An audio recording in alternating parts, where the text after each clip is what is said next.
নমস্কার, আমরা আবার একটি পর্বে চলে এলাম। মাধ্যমিক প্রস্তুতি 2025। আমার পুরুলিয়ার পক্ষ থেকে সবাইকে স্বাগত। তোমাদের জন্য, যাদের জন্য এই অনুষ্ঠান, তাদেরকে অগ্রিম শুভেচ্ছা রইল জীবনের বড় পরীক্ষার জন্য। আজকে আমাদের বিষয় কিন্তু ইতিহাস। আমরা পাশে পেয়ে গেছি দুজন অভিজ্ঞ শিক্ষক, যারা দীর্ঘদিন ধরে এই বিষয়ে শিক্ষকতা করেছেন। প্রথমে তোমাদের সাথে আলাপ করিয়ে দিই। আমার ডান দিকে আছেন শ্রদ্ধেয় শিক্ষক কৃষ্ণপদ খা, হরিজন কল্যাণ সমিতি গিরিশচন্দ্র মেমোরিয়াল হাই স্কুলের তিনি ইতিহাস বিষয়ের শিক্ষক। এবং আমার বাঁ দিকে আছেন ডক্টর মৃত্যুঞ্জয় কর্মকার, পুরুলিয়া জেলা স্কুলে ইতিহাস বিষয়ে যার প্রায় 30 বছরের শিক্ষকতার অভিজ্ঞতা। এই দুজন মানুষকে আমরা পেয়েছি। স্যার, অনেক ধন্যবাদ আপনাদের। আমার পুরুলিয়ার এই অনুষ্ঠানে আপনাদেরকে ধন্যবাদ জানাই। আর কথা না বলিয়ে আমরা চলে যাই বিষয়ের উপর। আগেই বলেছি আজকের বিষয় ইতিহাস। তা আমরা প্রথমেই মৃত্যুঞ্জয় স্যারের কাছে একটু জেনে নিই যে ঠিক ইতিহাসের সিলেবাসের নাম্বার বিভাজনটা কীভাবে আসে, অর্থাৎ পরীক্ষার প্রস্তুতির জন্য নাম্বার বিভাজনটা জানা একান্তভাবে প্রয়োজন। স্যার যদি বলে। হ্যাঁ, নমস্কার। ইতিহাসে যাওয়ার আগে আমার পক্ষ থেকে মাধ্যমিক পরীক্ষার্থী সকলকে শুভেচ্ছা থাকলো। 8টা চ্যাপ্টার আছে তোমাদের। এই 8টা চ্যাপ্টারের মধ্যে তোমাদের যে নম্বরের বিভাজন, যে প্রথম চ্যাপ্টার, প্রথম অধ্যায় ইতিহাসের ধারণা, সেখান থেকে 8 নম্বরের কোনো কোশ্চেন হয় না। আমাদের এমসিকিউ আছে, এমসিকিউ 20টি এমসিকিউ করতে হয়। এসএকিউ বিভিন্ন টাইপের কোশ্চেন আছে, তোমরা অলরেডি প্র্যাকটিস করছো 16টি। তারপরে 2 নম্বরের কোশ্চেন আছে, সেগুলো আমরা খুব ভালো করে জানি যে 3টি বাক্যের বেশি হওয়া ঠিক নয়। তাহলে সেই কোশ্চেনগুলো আছে 11টা করতে হয়। 4 নম্বরের কোশ্চেনগুলো সেকেন্ড অধ্যায় থেকে শুরু হবে, ফার্স্ট অধ্যায় থেকেই শুরু হবে। তো 4 নম্বরের কোশ্চেনগুলো আমাদের নির্দেশ হচ্ছে 7-8টি বাক্য। তোমরা হয়তো খানিকটা ক্রস করতে পারো, কিন্তু কখনোই অনর্থক বেশি লেখার কোনো প্রয়োজন নেই। এই এবছর বলি তোমাদেরকে, আমার মনে হচ্ছে যেটা, যেহেতু গত বছর আমাদের 5ম অধ্যায় বিকল্প চিন্তা এবং উদ্যোগ, এখান থেকে একটু বেশি কোশ্চেন পড়েছে, ফলে স্বাভাবিক কারণেই অন্য চ্যাপ্টারগুলোর প্রতি তোমাদের বেশি নজর দেওয়া দরকার আছে। আমরা ক্রমশই সে নিয়ে আলোচনা করব। আর 8 নম্বরের নিয়ে অনেকেরই উদ্বেগ থাকে যে স্যার 8 নম্বর কোনটা পড়বে, একটা বলে দিন। এই নিয়ে আমার মনে হয় তোমাদের কোনো উদ্বেগের কারণ নেই। তোমরা যেভাবে প্রত্যেকটি চ্যাপ্টার থেকে 4 নম্বরের কোশ্চেন তৈরি করছো, সেই 4 নম্বরেরগুলো এমনভাবে তৈরি করবে যে অনেকটাই সেখানে যেন আমাদের 5 নম্বরের তৈরি হতে পারি। অর্থাৎ আমাদের 8 নম্বরে পড়ছে 5+3 বা 3+5, আর একটা ইন্টিগ্রেটেড 8 থাকে। এই যে একসঙ্গে যে 8 নম্বরের, তার জন্যে তোমরা কয়েকটা কোশ্চেন এবছর দেখে রাখতে পারো। যেমন পড়তে পারে আমাদের ব্রাহ্ম সমাজ আন্দোলন, এইটা একটা, নীল বিদ্রোহ এদিকে একটা, এদিকে নবজাগরণ দেখে রাখতে পারো। এদিকে আমাদের বিজ্ঞান এবং কারিগরি, মোস্ট ইম্পর্ট্যান্ট আমার মনে হয়, বামপন্থী আন্দোলন আছে, দলিত আন্দোলন আছে, এগুলো মনে হচ্ছে, নীল বিদ্রোহ আছে। এগুলো একবার দেখলে আমার মনে হয় এগিয়ে যাবে আর কি। আমি এবার পরের প্রশ্নে যাব আমাদের কৃষ্ণপদ স্যারের কাছে। তা আপনি স্যার একটু বুঝিয়ে বলুন যে পরীক্ষার্থীরা কোন কোন বিষয়ে সাবধানতা নিলে এবং খাতাটা সুন্দর করে কিভাবে সাজালে পুরো মার্কসটা পাওয়া যাবে এবং নাম্বার বাড়াবে। ইতিহাসে খুব সহজে 100-র মধ্যে 100 পাওয়া যায়। এর মধ্যে প্রথম কথা হচ্ছে পরিমিত বোধ সবসময় রাখতে হবে। আমরা যে কোশ্চেনগুলো থাকে, যে 1 মার্কসের কোশ্চেন, সেখানে আমরা প্রথমেই একটা শব্দে উত্তরটা লিখে দিলেই হবে। দাগ নাম্বার দিয়ে একটা শব্দে উত্তরটা লিখলেই হবে। এখানে কিছু কিছু বর্তমানে আজ কয়েক বছর ধরে একটু অসুবিধে দেখা দিচ্ছে, যে ছাত্রছাত্রীরা কোশ্চেনটা পেয়েই ভাবে যে ইতিহাস মানে আমাদের জানা আছে, লিখে দেব।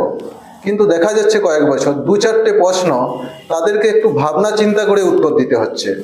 সেই ক্ষেত্রে এখানে প্রথম নজর রাখতে হবে যে আমরা ওই চ্যাপ্টারের মধ্যে হয়তো 2-3টা বিষয়কে একসাথে যোগ করে কোশ্চেনটা দিয়েছে, একটু ভাবনা চিন্তা করতে হবে। দ্বিতীয়ত হচ্ছে যে একটি হয়তো টেক্সট বই নিলে সেখানে সব ছোট প্রশ্নের উত্তরগুলো সব সময় পাওয়া যায় না, এজন্য একাধিক টেক্সট বই পড়ার ব্যবস্থা করতে হবে। আর 1 নম্বরের প্রশ্নগুলো প্রথম পাতায় এক জায়গাতেই লিখলেই ভালো হবে, তাহলে যিনি পরীক্ষক খাতা দেখতেও তার সুবিধে হবে, আর প্রথমে ছাত্রছাত্রী সম্পর্কে যদি নম্বর এসে যায় তার একটা ভালো ধারণা হয়ে যায়। পরে আসি আমরা 2 নম্বর দাগের প্রশ্নে। এখানে 4 করে মোটামুটি 5টা বিভাগের প্রশ্ন থাকে। এখানে যে 20টা প্রশ্ন থাকে, সে 20টা প্রশ্নেরই উত্তর করলে ভালো হয়। প্রথমে যেটা একটি বাক্যে উত্তর দিতে বলে, এখানে অনেক ছাত্রছাত্রী করে যে শুধু উত্তরটা লিখে দেয়, সেক্ষেত্রে হয়তো পরীক্ষক একটু অসন্তুষ্ট হতে পারে। দ্বিতীয়ত যে সত্য মিথ্যা যে প্রশ্নগুলো আছে, সে সত্য মিথ্যার প্রশ্নগুলো একটু প্রশ্নটাকে ঠিক করে পড়ে উত্তর দিতে হবে। আবার অনেক ক্ষেত্রে ছাত্রছাত্রীরা ভুল করে, হয়তো সত্য মিথ্যা দেওয়া আছে কোশ্চেনে, উত্তরে ওরা ঠিক ভুল লিখছে। একটু এটা যেটা কোশ্চেনে যে ভাষার উত্তর দিতে বলেছে সেই ভাষাতেই উত্তর দিতে হবে। বাম দিক ডান দিক, বাম দিকের গুলো আগে লিখে এরো দিয়ে দাগ নাম্বার দিয়ে ডান দিকের গুলো লিখলে ভালো হয়। এক্ষেত্রে খুব সহজে এখানে নম্বর পাওয়া যায়। আর ম্যাপ পয়েন্টিং একটু লক্ষ্য রাখতে হবে, যে ইতিহাসে হয়তো একটু কাছাকাছি করাই ভালো। অনেক ক্ষেত্রে ছেলেমেয়েরা ম্যাপ পয়েন্টিং করতেই চায় না। আর এক্ষেত্রে 3টে চ্যাপ্টার বিশেষভাবে গুরুত্বপূর্ণ। প্রথম হচ্ছে বিভিন্ন বিদ্রোহের এলাকাগুলো, দ্বিতীয় হচ্ছে মহাবিদ্রোহের বিভিন্ন কেন্দ্রগুলো, আর 3 নম্বর হচ্ছে 8 নম্বর চ্যাপ্টারে যে বিভিন্ন রাজ্যগুলো আছে, এইগুলোকে একটু প্র্যাকটিস করলে কয়েকটা আর করলেই কি হবে না, আমরা এই 4টা যে ম্যাপ পয়েন্টিং করতে হয় এগুলো আমরা সহজেই পেয়ে যাব। স্যার প্রথমেই বলেছেন যে প্রথম অধ্যায় থেকে 8 নম্বরের প্রশ্ন সাধারণত আসে না, না পড়বেই না, পড়বে না। তাই আমি স্যার আপনাকে একটা বিষয় জানতে চাইছি, যে সংস্কার অধ্যায় যেটা, সেই সংস্কার অধ্যায় থেকে ছাত্রছাত্রীরা ঠিক কীভাবে প্রস্তুতিটা নেবে? সংস্কার অধ্যায় আসলে এটা দ্বিতীয় অধ্যায়।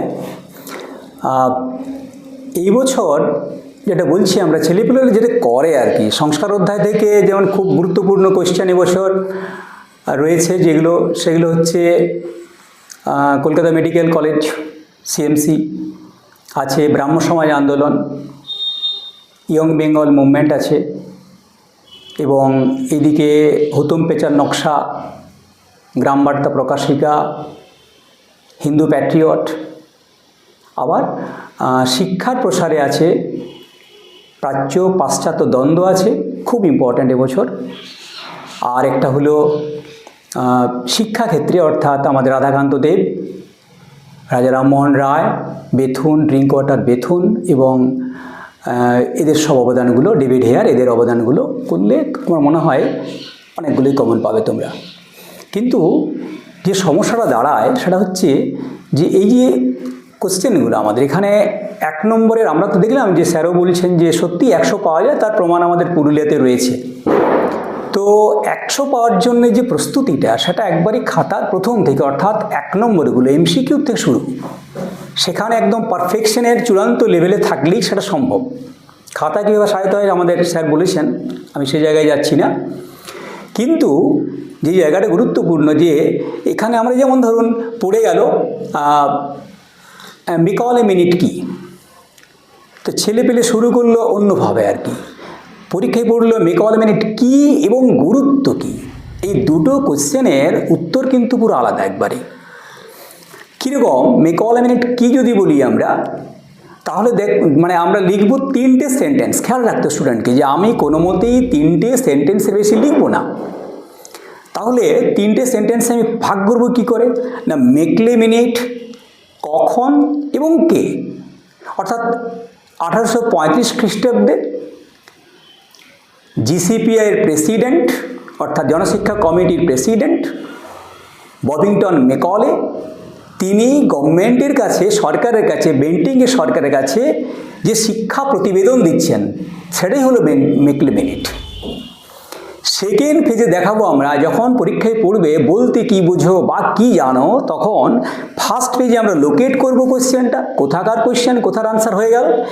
সেকেন্ড যেটা, সেইখানে দেখাবো আমরা মেকলে মিনিটের বিষয়বস্তুটা কি না। মেকলে মিনিটে রয়েছে কি প্রাচ্যের প্রতি বিষোদ্গার, ঘৃণা, আর রয়েছে কি না পাশ্চাত্যের শিক্ষার প্রতি রয়েছে প্রশংসা, এবং সঙ্গে রয়েছে উদ্দেশ্য রয়েছে একটা কীরকম না ক্লাস অফ ইন্টারপ্রেটার্স তৈরি হবে।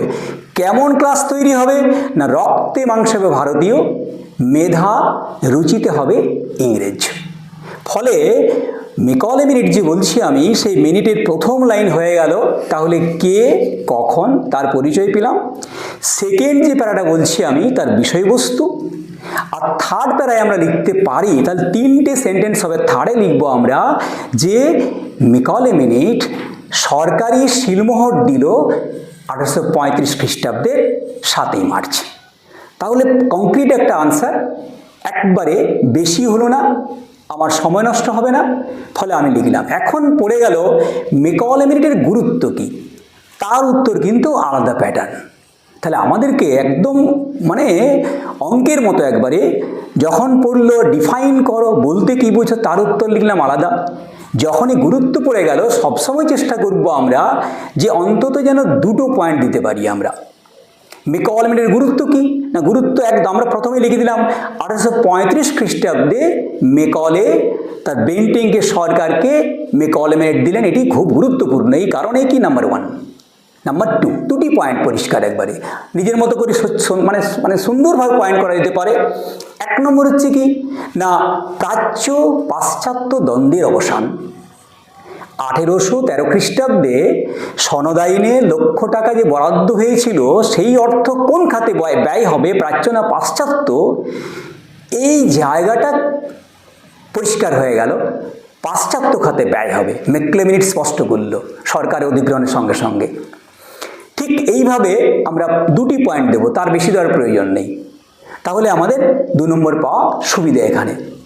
ঠিক তেমনি বলি, একটা বেশি সময় নেই আমাদের, 4 নম্বরের কোশ্চেন যদি পড়ে আমাদের যে ধরুন কলকাতা মেডিকেল কলেজ ভারতে মানে ঔপনিবেশিক ভারতে চিকিৎসা বিজ্ঞানের উন্নতিতে কলকাতা মেডিকেল কলেজের অবদান কি, এরকম কোশ্চেন পড়তে পারে। সেক্ষেত্রে কি দেখাবো না, আমরা দেখাবো একটা ইন্ট্রোডাকশান, সুন্দর পরিষ্কার ইন্ট্রোডাকশান, একটি ভূমিকা দিলাম একটা খুব ছোট্টভাবে একবারে। তারপরে দেখাচ্ছি আমরা কি যে প্রতিষ্ঠা, তারপরে দেখাবো ডাইরেক্ট একবারে কি সুন্দর করে যে মেডিকেল কলেজের অবদান। এই অবদানটা আসলে 2 রকমের। অবদানটা হচ্ছে একটা হচ্ছে জ্ঞানগত, অর্থাৎ মেডিকেল সায়েন্স পাশ্চাত্যের জ্ঞান, মেডিকেল কলেজ মেডিকেল স্টুডেন্টস তৈরি করা ইত্যাদিগুলো। অন্যদিকে একটা ইনফ্রাস্ট্রাকচারাল একটা কনসেপ্ট তৈরি হচ্ছে এই কলকাতা মেডিকেল কলেজ থেকে। তাহলে এখানে আমরা 5-6টা পয়েন্ট ইজিলি দিতে পারলাম, লাস্টে একটি সুন্দর একটি উপসংহার দিলাম। তাহলে এক্সামিনার কিন্তু কোনোভাবেই কাটাকাটির জায়গাতে যাবেন না, এবং আমরা বারবার স্টুডেন্টকে দিয়ে এটা বুঝতে পারছি যে সত্যি সত্যি 100 নম্বর পাওয়া সম্ভব। তৎকালীন যে বিভিন্ন পত্রিকা, সেই হিন্দু প্যাট্রিয়ট থেকে শুরু করে, অমাবদী থেকে শুরু করে নীল দর্পণ, এ ধরনের বিভিন্ন পত্রিকার একটা অসীম গুরুত্ব ছিল ভারতের ইতিহাসে। আমি কৃষ্ণপদ স্যারকে প্রশ্ন করব যে স্যার, এই পত্রিকাগুলোর যে গুরুত্ব এবং ভূমিকা, সেটা সংক্ষেপে যদি একটু বুঝিয়ে বলেন, ছাত্রছাত্রীরা ঠিক কীভাবে এই প্রস্তুতিটা নেবে। আমাদের দ্বিতীয় অধ্যায়ে মূলত এরকম 5টি পত্রিকা আছে, যেগুলো থেকে সেই তৎকালীন সমাজের যে চিত্র সেইগুলোকে তুলে ধরা হয়েছে। তাহলে পত্রিকা থেকে আমরা তৎকালীন সমাজের পুরো একটা চিত্র খুঁজে পাই। আবার যদি পত্রিকাগুলো দেখি, যেগুলোতে আমরা কোনোটাই গ্রামের চিত্র পাই, কোনোটাই মহিলাদের চিত্র পায়, কোনোটাই শ্রমিক কৃষক এদের চিত্র পায়, আবার কোনোটাতে কলিকাতার নাগরিক সমাজের চিত্র পায়। এইরকম যে কিছু গ্রন্থ আছে দ্বিতীয় চ্যাপ্টার পত্রপত্রিকার গ্রন্থ, সেইগুলোতে কি হচ্ছে, তৎকালীন যে সামাজিক যে চিত্র, সেই চিত্রটা একেবারে পরিস্ফুট হয়ে ওঠে। আমি মৃত্যুঞ্জয় স্যারের কাছে যাবো এই প্রশ্নটি নিয়ে, যে স্যার এই প্রতিরোধ এবং বিদ্রোহ এই দুটো বিষয়ের উপরে যদি একটু আলোকপাত করেন। হ্যাঁ, প্রতিরোধ এবং বিদ্রোহ, এখানে যেটা খুব মজার জিনিস সেটা হচ্ছে যে ঔপনিবেশিক ভারতে কিভাবে বিক্ষিপ্তভাবে ছোট ছোট প্রতিরোধ গড়ে উঠছে তাতে আলোকপাত করা হয়েছে। এবং অবশ্যই সেখানে উপজাতি বিদ্রোহ, কৃষক বিদ্রোহ এবং ধর্ম ভাবাবেগে আচ্ছন্ন কৃষক বিদ্রোহ এইরকমভাবে একটা ভাগ করার চেষ্টা করা হয়েছে। আর এখানে পাশাপাশি যে দেখানো হচ্ছে আর কি, যে একই সঙ্গে শুধু ব্রিটিশ নয়, একই সঙ্গে আমাদের সুদখোর মহাজন সেই সময়ের যারা জমিদার, যারা ঠিকাদার, এই তাদের বিরুদ্ধেও একটা বিদ্রোহের বা আস্তে আস্তে প্রতিরোধের কিভাবে জমাট বাঁধছে তার একটা চিত্র রয়েছে এখানে।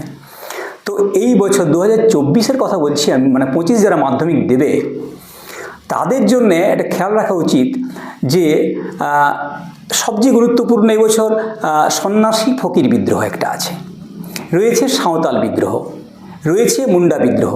আমার মনে হয় এই তিনটে গুরুত্বপূর্ণ বিদ্রোহ, এবং সঙ্গে রয়েছে আমাদের ফরেস্ট ল, অর্থাৎ ওই অরণ্য আইনগুলোর প্রতিবাদে, মানে অরণ্য আইনগুলোর উদ্দেশ্য কী এবং তার বিরুদ্ধে আমাদের উপজাতিদের প্রতিক্রিয়া কেমন, এই জায়গাটা এই চ্যাপ্টারটা কভার করেছে।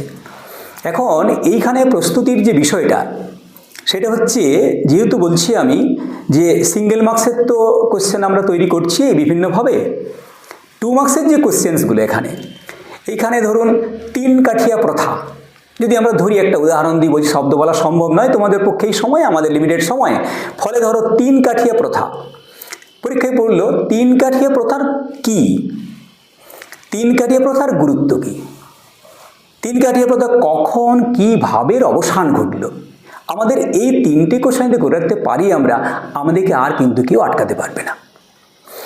তাহলে তেমনি মুন্ডা বিদ্রোহের গুরুত্ব কী, মুন্ডা বিদ্রোহের বৈশিষ্ট্য কী, মুন্ডা বিদ্রোহ কেন হয়েছিল, আমি শুধু একটা উদাহরণ দিচ্ছি যে মুন্ডা বিদ্রোহ মাথায় যখন এই কোশ্চেনটা আমরা আনসার করব, আমরা যারা মুখস্থ বিদ্যায় বিশ্বাস করি না, আমি তো একবারই করি না, কোনো দিনেই করি না, আজও করি না, ইতিহাস মুখস্থ করতে হয় না, তাহলে কীভাবে না, মুন্ডা বিদ্রোহের সঙ্গে সঙ্গে তোমাকে স্ট্রাকচার তৈরি করতে হবে যে মুন্ডা তাদের বসবাসটা কোথায়, ছোটনাগপুর। তাহলে ছোটনাগপুর হচ্ছে অরণ্য অধ্যুষিত অঞ্চল। এখন মুন্ডারা বিদ্রোহ করছে কোন সময়ে, না সময়টা হচ্ছে 1899 থেকে 1900, তাহলে সময়টা হচ্ছে দেখে নেওয়া একটা। তাহলে ওই সময়ে আমরা তার আগে দেখে নিই যে 1857 বিদ্রোহ হয়ে গেছে। বিদ্রোহের পরে 1858 2 August an act for better government of India, এর মাধ্যমে কোম্পানি শাসনের অবসান ঘটে গেছে, প্রতিষ্ঠা হয়েছে ক্রাউন ইন পার্লিয়ামেন্ট, অর্থাৎ ব্রিটিশের ডাইরেক্ট শাসন। তাহলে সেই শাসন ব্যবস্থা ক্রমশ কিভাবে একটি উপজাতি শ্রেণীকে আস্তে আস্তে বিদ্রোহী চালিত করলো, আমরা আগেই দেখেছি। কিন্তু 1857-এর আগে একাধিক উপজাতি বিদ্রোহ মুন্ডারা কিন্তু করেনি।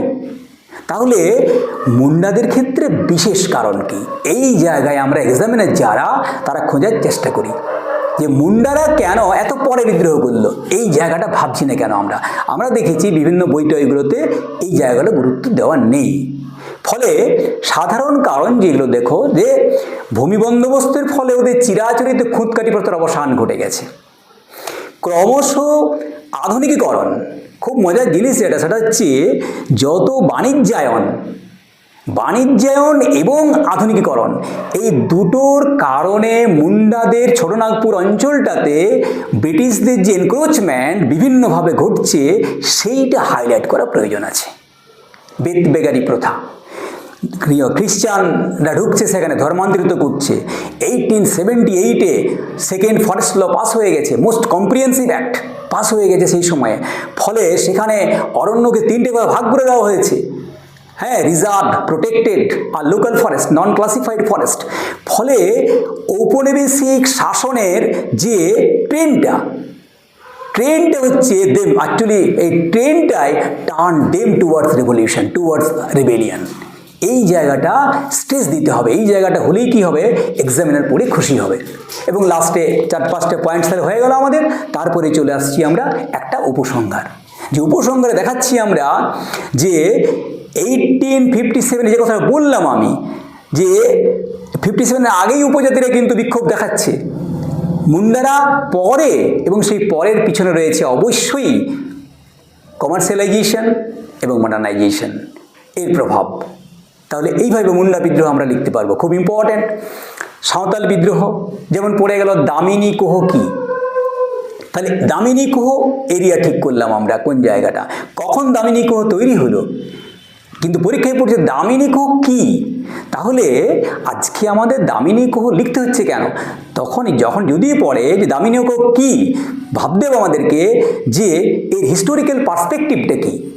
অতএব দামিনী কোহতে 1855 30শে জুন সিধু কানু ভাগনাডিহিতে 10,000 সান্তাল নিয়ে তারা বিদ্রোহ হুল ঘোষণা করলো দিকুদের বিরুদ্ধে, এবং 7ই জুলাই আনুষ্ঠানিক বিদ্রোহ শুরু হলো। তাহলে দামিনী কোহ কি গল্প লেখার কোনো প্রয়োজন নেই, অত্যন্ত ম্যাথামেটিক্যাল পুরো একবারে।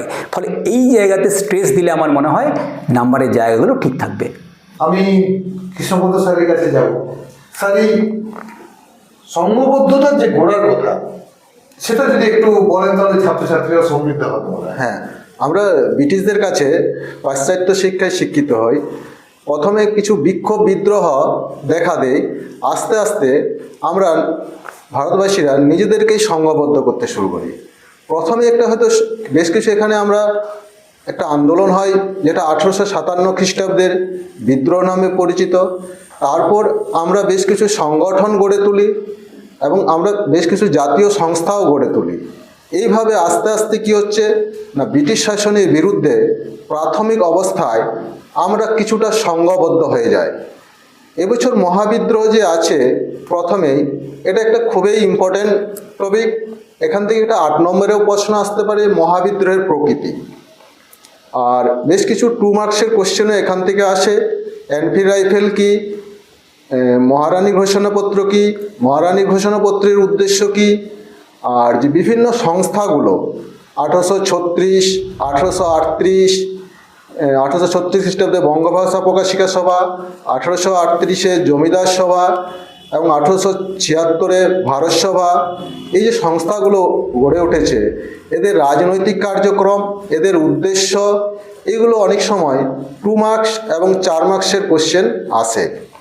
19 শতকের মধ্যভাগ থেকে 20 শতকের প্রথম দিকটা পর্যন্ত একটা বিকল্প চিন্তা ভারতবর্ষের ইতিহাসকে অন্যভাবে প্রভাবিত করেছে। তো আমি এই বিষয়ে মৃত্যুঞ্জয় স্যারকে এই প্রশ্নটা রাখবো যে স্যার, এই বিকল্প চিন্তা উদ্যোগ ভারতবর্ষকে কিভাবে সমৃদ্ধ করেছে বলে আপনার মনে হয়? মানে ইতিহাস পড়াতে গিয়ে ক্লাস 10-এর এই যে চ্যাপ্টারটা, এই চ্যাপ্টারটা ইতিহাস সম্পর্কে আমাদের যে সাধারণ ধারণা, সেই ধারণার একবারে ছিন্ন ভিন্ন করে দিয়েছে। এক অভিনব চ্যাপ্টার এটা ক্লাস 10-এর। আচ্ছা, আপনি যখন স্টুডেন্টরা পড়ে এটা, আপনি হয়তো পেরিয়ে গেলে ভাববেন বোধহয় সায়েন্সের স্টুডেন্ট। তো যাই হোক, এই যে বিকল্প চিন্তা দেখুন, 19 শতকের সময়টা খুব ভাইটাল। 19 শতকের মধ্যভাগ, মানে 1850-এর পর থেকে শুরু হচ্ছে, 50 বছর, এবং 20 শতকের প্রথম দিক। তো 20 শতকের প্রথম দিক মানে 1900, আমরা ধরছি ওই 20, 22, 25, 30 পর্যন্ত হিসেবটা আছে আর কি আমাদের এখানে। তো এই সময়ের মধ্যে বিকল্প চিন্তা, এবং শুধু চিন্তা নয়, উদ্যোগ। কার বিকল্প? কার বিকল্প? না, চিরাচরিত এবং অন্যদিকে কলোনিয়াল অর্থাৎ ঔপনিবেশিক শিক্ষা, বিজ্ঞান, চিন্তা, চেতনা, প্রতিষ্ঠান, এই সব কিছুর একটা বিকল্প উদ্যোগ শুরু হয়েছে, চিন্তা শুরু হয়েছে। যেমন দেখুন, বিকল্প চিন্তার শিক্ষাক্ষেত্রে বিকল্প চিন্তা, শিক্ষা মানে একবারে প্রাতিষ্ঠানিক শিক্ষা, তার প্রতিষ্ঠান সহ, শুধু একাডেমিক মানে বইপত্র নয়, কন্টেন্ট নয়, তার প্রতিষ্ঠান, তার নমুনা হচ্ছে আমাদের বিশ্বভারতী। তাহলে বিশ্বভারতী হচ্ছে ঔপনিবেশিক শিক্ষার কন্টেন্ট অর্থাৎ বিষয়বস্তু, একই সঙ্গে ঔপনিবেশিক শিক্ষার পরিকাঠামো, একই সঙ্গে ঔপনিবেশিক শিক্ষার পরিমণ্ডল, বাতাবরণ, এই সবগুলোর বিরুদ্ধে, সবগুলোকে চ্যালেঞ্জ জানিয়ে পরে রবি ঠাকুর তৈরি করলেন বিশ্বভারতী। বিশ্বভারতী তাই বিকল্প প্রতিষ্ঠান একটা দৃষ্টান্ত। ঠিক তেমনি আমাদের জানি যে 1847 সালে আমাদের রুড়কি ইঞ্জিনিয়ারিং কলেজ তৈরি হয়েছে ব্রিটিশদের জন্যে। 1856 তৈরি হয়েছে আমাদের কলকাতায় ইঞ্জিনিয়ারিং কলেজ। কিন্তু কেন বিকল্প বলছি আমরা? না, দেশীয় উদ্যোগে বৈজ্ঞানিক অর্থাৎ বিজ্ঞান পড়ানোর জন্যে এবং একই সঙ্গে কারিগরি জ্ঞান শেখার জন্যে, এই দুটো দিকে আমাদের দেশীয় উদ্যোগ দেখা গেল। তাহলে বিকল্পটা হচ্ছে আমাদের দেশীয়দের এটা নিবেদন। সেখানে তৈরি হচ্ছে, আমরা দেখাচ্ছি যে বিজ্ঞানের ক্ষেত্রে যেমন তৈরি হচ্ছে ISCS, ডক্টর মহেন্দ্রনাথ সরকার, তিনি একেবারে দেশীয় অর্থে কোনোভাবেই তিনি, আমাদের একটা গল্প আছে আর এখানে বলার সময় নেই, হিন্দু প্যাট্রিয়ট একবার বেরিয়েছিল একটা অ্যাডভার্টাইজ, মহেন্দ্রনাথ সরকার অবজেক্ট করেছিলেন, হ্যাঁ, যে কোনো বাইরের কারো কাছ থেকে নেওয়া হবে না, কেবল দেশীয় লোকের সাহায্য ছাড়া। ফলে সম্পূর্ণ দেশীয় উদ্যোগে ISCS প্রতিষ্ঠা হচ্ছেন 1876-এ। পরে দেখলাম আমরা আমাদের আশুতোষ মুখোপাধ্যায় তৈরি করলেন কলকাতা সায়েন্স কলেজ। আবার 1917-এ লন্ডন থেকে ফিরে এসে আমাদের জগদীশচন্দ্র বোস তার 60তম জন্মবর্ষে তৈরি করলেন বোস ইনস্টিটিউট। আজকে দেখুন, এগুলো হচ্ছে মহিরু বৃক্ষ একবারে ভারতবর্ষে। অতএব ঔপনিবেশিক ভারতে ঔপনিবেশিক সাহায্য ছাড়াই দেশীয় উদ্যোগে এই যে বিজ্ঞান শিক্ষা, অন্যদিকে কারিগরি শিক্ষার ক্ষেত্রে আমাদের ন্যাশনাল কাউন্সিল অফ এডুকেশন 1906 খ্রিস্টাব্দে তৈরি হচ্ছে। 6 সালেই তৈরি হচ্ছে আবার BTI, বেঙ্গল টেকনিক্যাল ইনস্টিটিউট। ফলে একই সঙ্গে আমাদের তো আমরা একটা জানি যে ইংরেজদের ইন্টেনশন ছিল যাতে করে ভারতীয়রা কখনোই প্রকৃত বিজ্ঞান না শিখে এবং প্রকৃত কারিগরি জ্ঞান না অর্জন করতে পারে, কেবল এই নাটবল্টু তৈরি করার ক্ষেত্রে আবদ্ধ করতে চেয়েছিল। কিন্তু সেই সংকীর্ণ ভাবনার যে পরিসর, তা থেকে ছিন্ন করে আমাদের সেই সময়ের দেশীয়রা তারা কিন্তু দেখাতে পারলেন যে তৈরি করা যায় এই সমস্ত। তো এইখানে ভালো কোশ্চেন যেটা আমি বলি 8 নম্বরে পড়তে পারে রবি ঠাকুর, তার বিশ্ববিদ্যালয়। একটু আমি ছাত্রদের সতর্ক থাকতে বলবো, এটা সরে আসতে এখান থেকে। এখানে ভালো কোশ্চেন পাওয়ার চান্স হচ্ছে একটা, সেটা হলো বিজ্ঞান কিংবা কারিগরি শিক্ষার প্রসার, 8 নম্বরে পড়তে পারে, খুব ভালো কোশ্চেন সেখানে করা যেতে পারে। এবং 4 নম্বরে পড়তে পারে এখানে এগুলো। এই বিজ্ঞানের ক্ষেত্রে একটা গুরুত্বপূর্ণ কোশ্চেন উপেন্দ্র কিশোর রায়চৌধুরী, আরেকটা হচ্ছে ছাপাখানা এবং শিক্ষা। এই চ্যাপ্টার থেকে এগুলো মোস্ট ইম্পর্ট্যান্ট কোশ্চেন।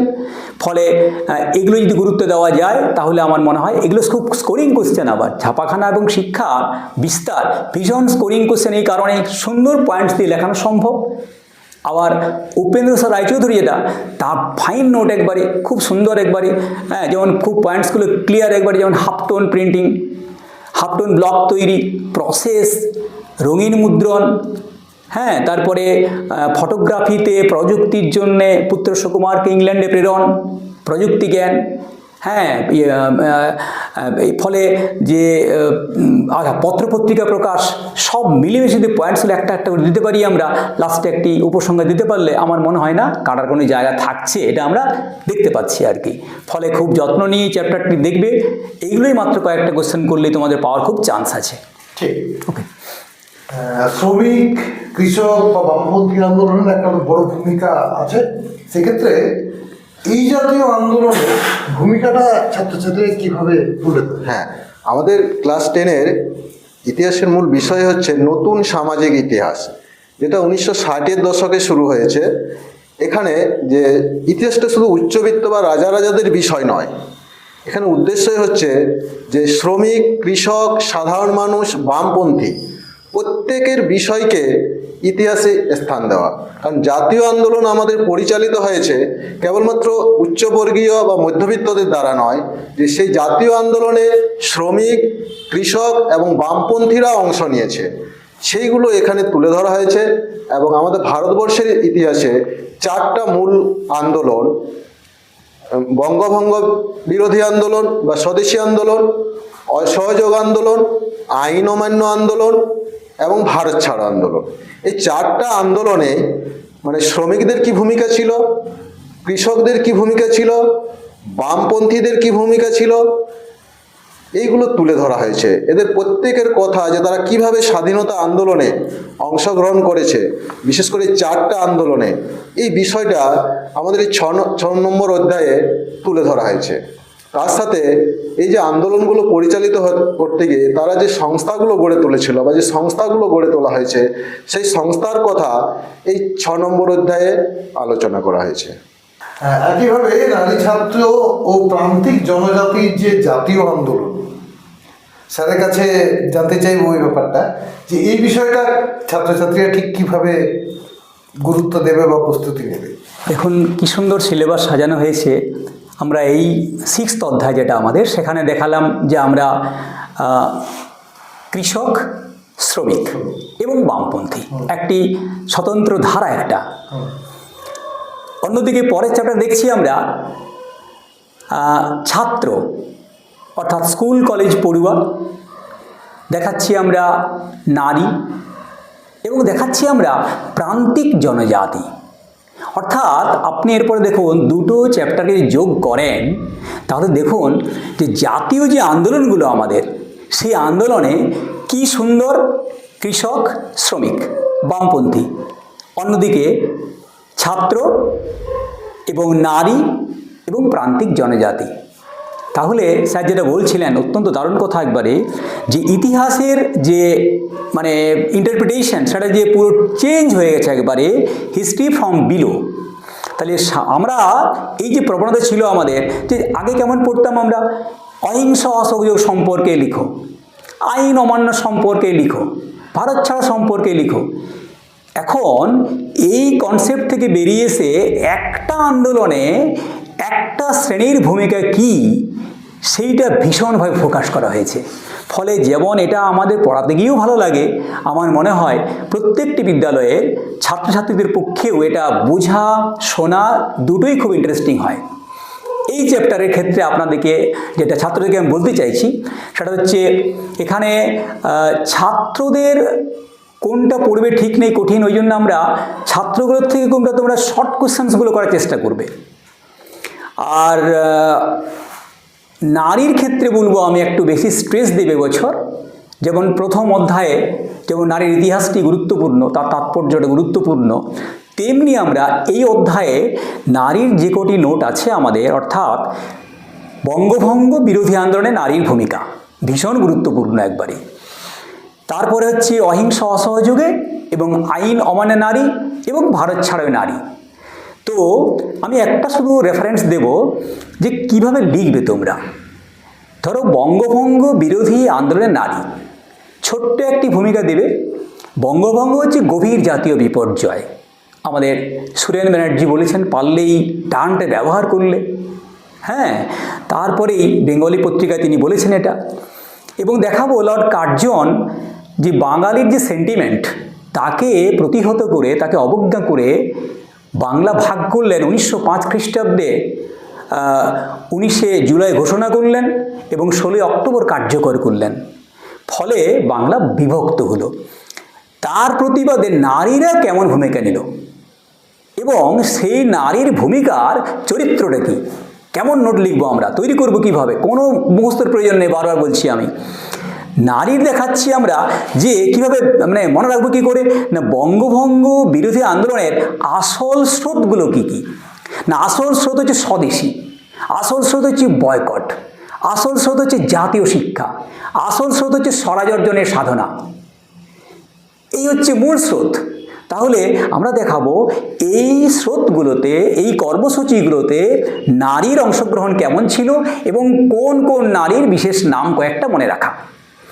তাহলে দেখবে যে যদি এই পয়েন্টসগুলো করতে পারি আমরা, তাহলে এই 5টা পয়েন্টস হয়ে যাচ্ছে আমাদের। নেক্সট দেখাতে পারি আমরা এই যে নারীর অংশগ্রহণ করলো, এই নারীর অংশগ্রহণ কতটা ফলপ্রসূ তার মূল্যায়ন করতে হবে ছোট্ট করে একবারে। যে এর চরিত্রটা কী ছিল না, দেখলাম যে মূলত শহুরে নারী, মূলত শিক্ষিত নারী এবং মূলত মানে রাজনৈতিকভাবে সচেতন যে পরিবার, সেই পরিবারগুলো থেকে নারীরা এসেছিল এবং তারা সহযোগী, ইন্ডিপেন্ডেন্টলি কোনো কর্মসূচি গ্রহণ করতে পারেনি তারা। তাহলে কিন্তু এটা ঠিক শেষে বলতেই পারি আমরা যে জাতীয় আন্দোলনে স্বদেশী পর্বেই কিন্তু ঘটে গেল নারীর অভিষেক। আর প্রান্তিক জনজাতির ক্ষেত্রে আমরা দেখা মারাত্মক ইম্পর্টেন্ট কোয়েশ্চেন এবারে, সেটা হচ্ছে গান্ধীজি আম্বেদকারের যে দলিত প্রশ্নে বিতর্ক ভীষণ ইম্পর্টেন্ট, এবং ওর সঙ্গে সঙ্গে দলিত রাজনীতির ক্রমবিকাশ, সেখানে প্রচুর শর্ট কোয়েশ্চেন্স আছে, তোমরা একটুকু গুছিয়ে পড়লেই চ্যাপ্টারটা ফাইন হয়ে যাবে একবারে। আমাদের দুই অভিজ্ঞ শিক্ষক খুব সুন্দরভাবে অধ্যায় ধরে ধরে বিভিন্ন বিষয় তুলে ধরছে, তারই মাঝে এই ছোটো ছোটো টিপস যেগুলো যেভাবে উত্তর লিখলে ভালো নাম্বার পাওয়া যায়, এই বিষয়গুলো আমরা তুলে ধরার চেষ্টা করছি। কেমন লাগছে তোমাদের? যদি ভালো লাগে তাহলে আমাদের সেটা কমেন্টসে জানিয়ে দিতে হবে। যদি বিশেষ কোনো প্রশ্ন থাকে তাহলে অবশ্যই সেটা আমার পুরুলিয়ার পাতায় জানিয়ে দেওয়া দরকার আমাদের পরবর্তী আলোচনার জন্য। আর যারা যেখানে স্বচ্ছন্দ, ইউটিউব হলে সাবস্ক্রাইব করতে হবে, অল বাটন প্রেস করতে হবে, ফেসবুক বা ইনস্টাগ্রাম হলে অবশ্যই লাইক করে শেয়ার করতে হবে, যাতে আরও বেশি ছাত্রছাত্রীদের মধ্যে আমাদের এই আলোচনা ছড়িয়ে পড়ে। আমরা ঠিক ক্রমপর্যায়ে পরপর অধ্যায় ধরে আসছি, প্রায় শেষ অধ্যায়ের দিকে যাব। স্যার, হ্যাঁ বলুন। কৃষ্ণপদ স্যারের কাছে প্রশ্ন, যে উত্তর উপনিবেশ ভারত, হ্যাঁ, উপনিবেশী বাদ যে যখন শেষে উত্তর উপনিবেশ শুরু হচ্ছে, ঠিক এই জায়গাটাতে 2025-এর ছাত্রছাত্রীরা কিভাবে? হ্যাঁ, আমরা মোটামুটি ছাত্রছাত্রীদের বলি যে এই 8 নম্বর চ্যাপ্টারের প্রশ্নের উত্তরগুলো খুব সোজাসাপটা হয় এবং পয়েন্ট ভিত্তিক হয় এবং খুব সহজেই নাম্বার পাওয়া যায়। অনেক ক্ষেত্রেই দেখা গেছে বেশ কয়েক বছর যে 8 নম্বর চ্যাপ্টার অধ্যায় থেকে 2টো 4 দিচ্ছে, 4 মার্কসে 2টো কোশ্চেন দিচ্ছে, 2 মার্কসের পড়বেই, এবং আবার কিছু সঠিক উত্তর বা 2-এর দাগের যে প্রশ্ন, তাতে দেখা যাচ্ছে যে 15-16 নম্বর মার্কস অনেক সময় 8 নম্বর চ্যাপ্টার থেকে আসে। এই চ্যাপ্টারটা একটা ছোট্ট চ্যাপ্টার, এখান থেকে সহজেই এই নম্বরটা তোলা যায়।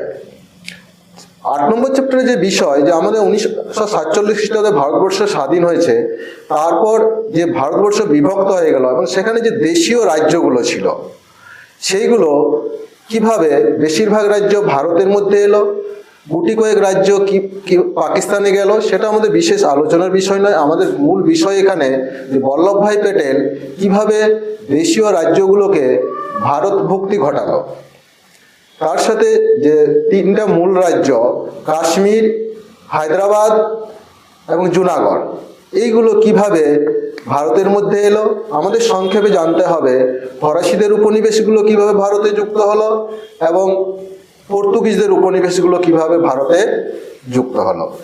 দ্বিতীয় যে এটা পর্ব, সেটা হচ্ছে যে উপনিবেশিক ভারতে কি কি সমস্যা দেখা দিয়েছিল ভারতের ক্ষেত্রে, সেই সমস্যাগুলো, যেমন উদ্বাস্তু সমস্যা, সেটা ভারত সরকার কিভাবে সমাধান করেছে।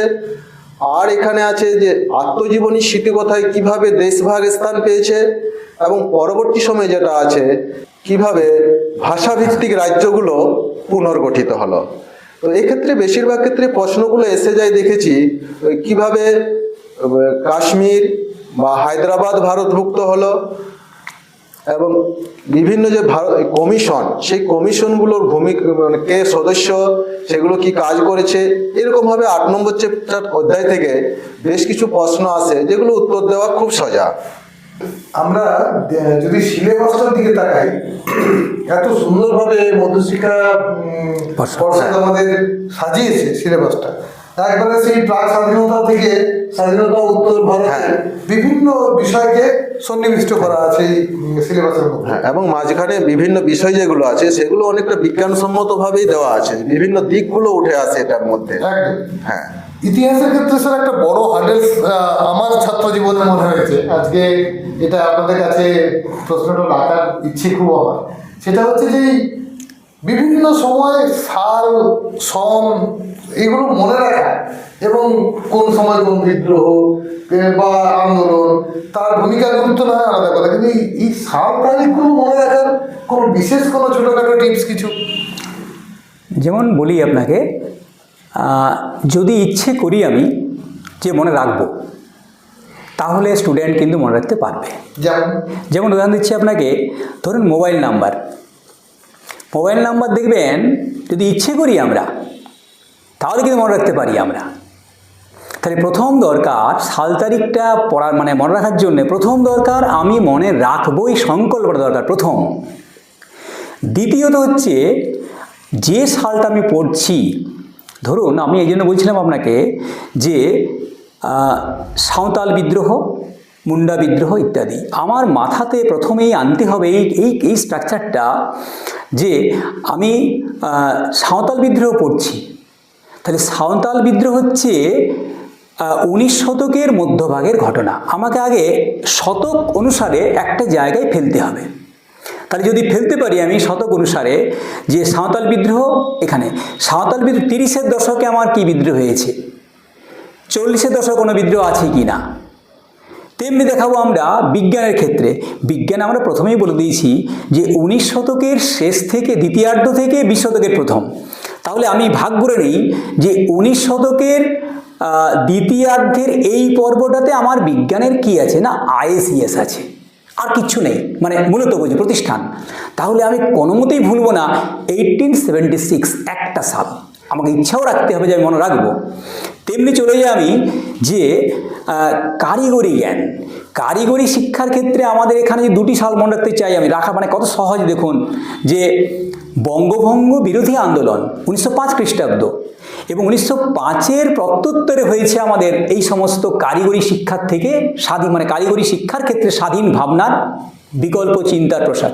এই জন্যই বলছি আমরা 1905-এ হচ্ছে বঙ্গবিভাজন, 6-এ তৈরি হচ্ছে আমাদের জাতীয় শিক্ষা পরিষদ, ন্যাশনাল কাউন্সিল অফ এডুকেশন, এবং তৈরি হচ্ছে বিটিআই। আপনি বলুন এই যে বিটিআই এবং ন্যাশনাল কাউন্সিল অফ এডুকেশন মনে রাখা কোনো সমস্যা নেই, কেননা বঙ্গভঙ্গের পরের বছর। আমাকে আসলে একটা সাল বিচ্ছিন্নভাবে ভেসে বেড়াবে, মুখস্থ থাকবে না। সেই সালটাকে আপনাকে ঘটনার পরম্পরা দিয়ে তাকে বাঁধতে হবে। যদি আমরা এই বাঁধার শিক্ষাটা স্টুডেন্টকে দিতে পারি তাহলে আমার মনে হয় ভুলবে না। আমরা দেখেছি স্টুডেন্টকে, আমি অন্তত অনেকবার দেখছি অনেক স্টুডেন্টকে যে মানে ক্লাস 9, 10, 8 আমি দেখছি কি সুন্দর সাল বলতে পারছে, ফাইন একবারে, কই ভুলছে না তো। তাহলে মানে আপনি বলছেন স্যার যে সময়কালটাকে ছোট ছোট মেয়াদে টুকরো টুকরো করে ভাগ করে এবং দশক অনুযায়ী কোন সময় কোন গুরুত্বপূর্ণ ঘটনাটা ঘটেছে তারপরে সালটা মনে রাখাটা খুব সহজ, এবং পারলে দু একটা ঘটনার সময় ট্যাগ করে দিতে হবে।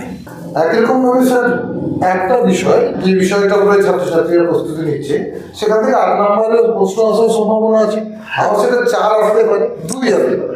আপনারা খুব সুন্দরভাবে বুঝিয়ে বলেছেন যে 2 নম্বরের ক্ষেত্রে ঠিক কিভাবে উত্তর লেখা দরকার, 4 নম্বর সেটাই যদি আসে সেটা কিভাবে লিখবে, এবং 8 নম্বরে বড় প্রশ্ন হলে কিভাবে লিখবে।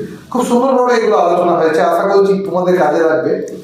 তো শেষ মুহূর্তে কোনো টিপস বা কোনো সাজেশন যদি সংক্ষেপে কিছু বলার থাকে স্যার। হ্যাঁ, একবারে তো আমরা মানে পরীক্ষার কাছাকাছি পৌঁছে গেছি, মুখোমুখি প্রায় একবারে।